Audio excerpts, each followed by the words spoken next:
काकभुसुंडी। वेदों और पुराणों में वर्णित काकभुसुंडी ने 11 रामायण और 16 महाभारत देखी है। वह कल्प के अंत तक अपने शाश्वत स्वरूप में जीवित रहेगा। श्री राम जी ने ही काकभुसुंडी को अमर बनाया था। कौवे के रूप में अपने एक जन्म के दौरान काकभुसुंडी की मुलाकात बालक राम से हुई थी। प्रभु खेलते खेलते उसने पकड़ने की कोशिश की। समय आने पर काकभुसुंडी को भगवान के मुख के दर्शन हुए थे। अपने मुख में आकाश गंगाओं और ब्रह्मांड को देखने के बाद काकभुसुंडी ने भगवान राम से दूर उड़ना बंद कर दिया और उनके पास लौट आए। काकभुसुंडी ने श्री राम को न पहचानने के लिए क्षमा मांगी। भगवान ने उन्हें दिव्य रूप दिखाकर काकभुसुंडी से उनकी इच्छा पूछी।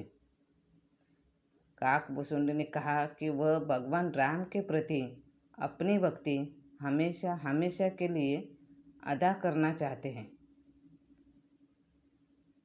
काकभुसुंडी के प्रेम और समर्पण से प्रसन्न होकर भगवान राम जी ने उन्हें आशीर्वाद दिया कि काल यानी कि समय काकभुसुंडी को नहीं मार सकता और वह इस कल्प के अंत तक जीवित रहेंगे। रामचरितमानस के उत्तरकांड में लिखा है कि काकभुसुंडी परम ज्ञानी राम भक्त थे। जब श्री राम माता सीता को रावण से बचाने के लिए लंका आए थे, तब रावण के पुत्र मेघनाद से उनका युद्ध हुआ था। युद्ध के दौरान एक ऐसा समय आया जब मेघनाद ने भगवान राम को नागपाश से बांध दिया था। देवर्षि नारद के कहने पर गरुड़ सर्वभक्षी थे, जिन्होंने नागपाश के सभी नागों को प्रताड़ित किया कर भगवान राम को नागों के बंधन से छुड़वाया। लेकिन वही भगवान राम के नागपाश से बंध जाने के कारण गरुड़ को भगवान राम के परम ब्रह्म होने पर संदेह हो गया था। गरुड़ के इस संदेह को दूर करने के लिए देवर्षि नारद ने गरुड़ को भगवान ब्रह्मा जी के पास भेजा था। ब्रह्मा जी ने कहा कि तुम्हारा संदेह भगवान शिव दूर कर सकते हैं। भगवान शिव जी ने भी गरुड़ को उनका संदेह मिटाने के लिए काकभुसुंडी के पास भेजा। अंत में काकभुसुंडी जी ने भगवान राम जी के चरित्र पवित्र कथा गरुड़ को सुनाई और गरुड़ के संदेह को दूर किया। भगवान राम के प्रति उनके संदेह को समाप्त करने के बाद काकभुसुंडी ने गरुड़ को स्वयं की कथा सुनाई। काकभुसुंडी जी का पहला जन्म अयोध्या में शूद्र के घर हुआ था। उस जन्म में वह भगवान शिव के बहुत बड़े भक्त थे, किंतु अपमानपूर्वक अन्य देवताओं की निंदा करते थे। एक बार अयोध्या में अकाल पड़ा था। उस समय काकभुसुंडी अयोध्या छोड़ उज्जैन चले गए। वहाँ वह एक दयालु ब्राह्मण की सेवा करने लगे और उनके ही साथ रहने लगे। उन्होंने काकभुसुंडी को भगवान शिव जी का मंत्र दिया। भगवान शिव जी का मंत्र पाकर उसका अभिमान और बढ़ गया। वह भगवान विष्णु से द्रोह करने लगा। उनके गुरु ब्राह्मण ने इस बात से दुखी होकर काकभुसुंडी को भगवान श्री राम की भक्ति का उपदेश दिया। एक बार उस शूद्र ने भगवान शिव के मंदिर में अपने ही गुरु का अपमान कर दिया, जिसके बाद भगवान शिव ने आकाशवाणी कर उसे श्राप दिया और कहा कि हे पापी, तूने अपने गुरु का अपमान किया है, इसलिए तू सर्प की अधर्म योनि में चला जाए। सर्प योनि के बाद तुझे 1000 बार अन्य योनियों में जन्म लेना पड़ेगा।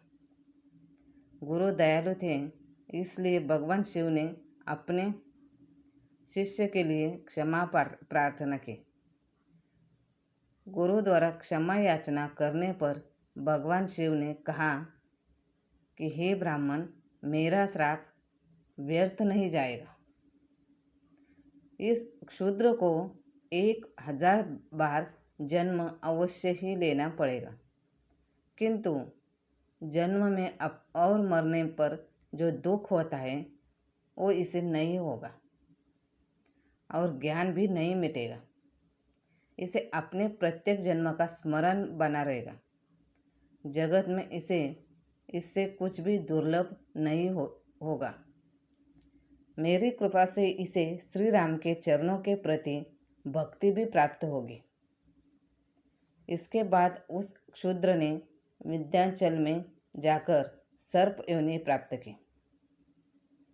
कुछ काल बीतने पर उसने उस शरीर को बिना किसी कष्ट के त्याग दिया। वो जब भी कोई भी शरीर त्यागता था, उसे बिना किसी कष्ट के त्याग सकता था। अपने प्रत्येक जन्म की याद उसे बनी रहती थी। प्रभु श्री राम के प्रति भक्ति भी उसमें उत्पन्न हो गई थी। अंतिम जन्म उसका ब्राह्मण का था। ब्राह्मण हो जाने पर ज्ञान प्राप्ति के लिए लोमस ऋषि जी के पास गया। जब लोमस ऋषि उसे ज्ञान देते थे तो वो उनसे अनेक प्रकार के तर्क वितर्क करते थे। उसके इस व्यवहार से क्रोधित होकर लोमस ऋषि ने उसे श्राप दिया कि जा तू कौवा का जन्म में जाएगा। लोमस ऋषि जी ने क्रोध में उस व्यक्ति को श्राप दिया, लेकिन बाद में उन्हें बहुत पश्चाताप हुआ। वे बहुत दुखी हुए। उन्होंने देखा कि श्राप देने के बाद भी वह व्यक्ति प्रवचन सुन रहा है। उन्होंने पूछा, मेरे श्राप से तुम्हें चिंता नहीं हुई? कौवे की योनि तो निम्न मानी गई है। इस तरह का श्राप सुनकर भी तुम विचलित नहीं हुए? आखिर बात क्या है? इसका रहस्य क्या है? उस व्यक्ति ने कहा, इसमें आश्चर्य और रहस्य जैसी कोई बात नहीं है। जो होता है प्रभु की इच्छा से होता है, फिर मैं क्यों चिंता करूं? यदि मैं कौवा बना तो उसमें भी मेरा भला ही होगा। आप जैसे ऋषि ने कुछ सोच समझकर ही यह श्राप दिया होगा। लोमस ऋषि उस व्यक्ति का यह श्रद्धा भाव देखकर चकित रह गए। उन्होंने कहा, अब मैं तुम्हें वर देता हूँ कि तुम कौवे के रूप में जहाँ रहोगे उस क्षेत्र में दूर दूर तक कलियुग का प्रभाव नहीं पड़ेगा।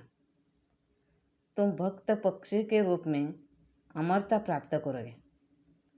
पुराणों के अनुसार उस व्यक्ति ने अगले जन्म में काकभुसुंडी नामक एक ब्राह्मण के रूप में जन्म लिया, जिसने गरुड़ को राम कथा सुनाई थी।